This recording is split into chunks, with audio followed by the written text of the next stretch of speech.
All right, guys, what a strange night in Utah. This is the Utah Jazz post-game show on the Hoops Nerd channel. We have Booker scoring 59 points. The Jazz foul another player intentionally, so he can't score 60. We have Jimmer getting crazy cheers from the crowd, and why that's okay. And also Rudy Gobert breaking an all-time dunk record, and you don't even see the NBA or Slam Magazine or Bleacher or anyone talking about it. Probably one of the weirdest nights ever in Jazz Stadium. Back to the last time Jimmer came to Utah. Weird things happen when Jimmer comes to Utah. First off, this was a 30-point win for the Jazz. So really, all these things are kind of ancillary things that don't even really matter all that much. The Rudy record's incredible. The fact that he is able to finish and dunk at that level and that amount is kind of a testament both to him and his finishing ability. People need to realize he's dunked more than Shaq did. That means he's done more than Shaq, I think they started recording it in 2000, so maybe that's not more than Shaq, but it could be more than Dwight Howard, who everyone says Dwight Howard's a Hall of Famer and Rudy's having a better season than Dwight Howard ever did. And this is in the spread out system of the NBA. So when Dwight Howard did it, he had the spread system and no one else had it. And everyone he was defending was like one of those plodding bigs in the paint, and Dwight Howard like basically got set up to block. What would it be like to see Rudy Gobert back in that era with that type of basketball? He'd average 4 or 5 blocks a game. Absolutely would. But anyways, impressive record for Rudy Gobert. Devin Booker had for himself had an incredible night scoring. His shooting is impressive. He just scores at a high level, and Devin Booker's one of those players I don't understand, because the Suns since he's been on the Suns, they just don't win. So there's always this eternal debate with Devin Booker. Is it because of him? Is it because the Suns can't surround him with talent? Is it a little of both? I don't know. But when you score that many points, that's hard to do. That's impressive. And there were a lot of times the Jazz were doubling Booker just to keep him from scoring, and he kept doing it. And I think it just annoyed the Jazz that they put him back in at the end of the game. It's like a 25-point deficit for Utah. They put him back in to try and score 60. The Jazz were not a fan of that. And that's why they fouled him. Crazy stuff like that. Jerry Sloan would be frustrated and would have sent Harpring into the game to foul that guy or to do something to stop this. Like, Jerry Sloan would not have been a fan of that. If you remember what happened, I can't remember who it was. Who was it that threw it off their own backboard to get the rebound to get the triple-double, and Jerry Sloan got the technical over it? That tells you right there what Jerry Sloan would think of tonight. Jerry Sloan, obviously not the same as he was back then, but if he was there tonight, I don't know if they showed him, he would not have liked it.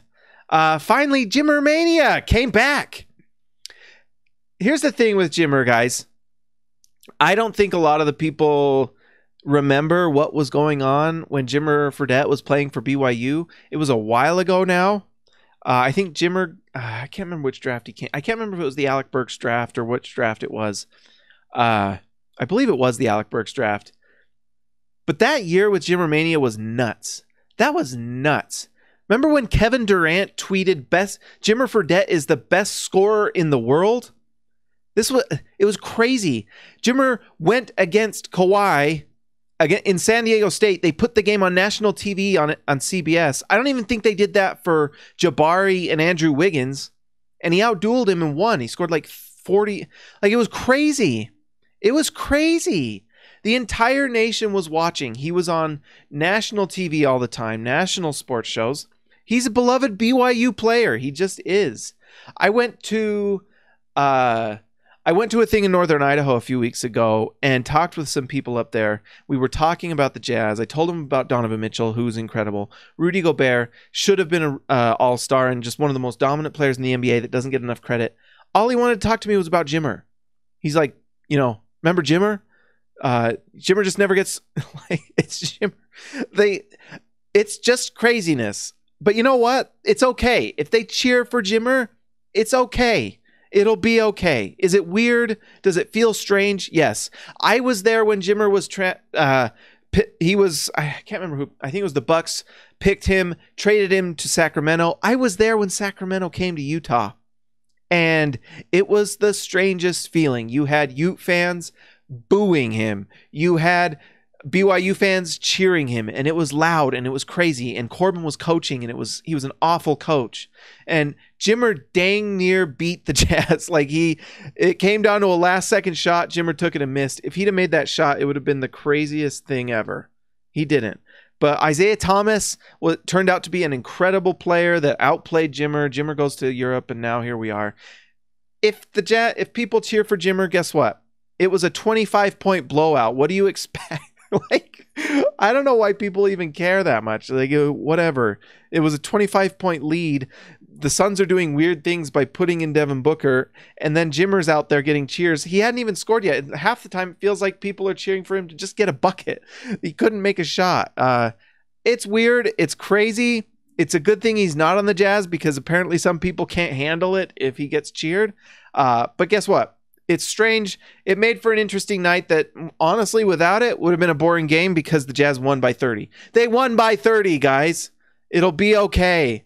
If the Jazz players feel honestly, I promise you, the Jazz players don't really care because they're going to go home tonight and they will go eat at Ruth's Chris. They'll be fine.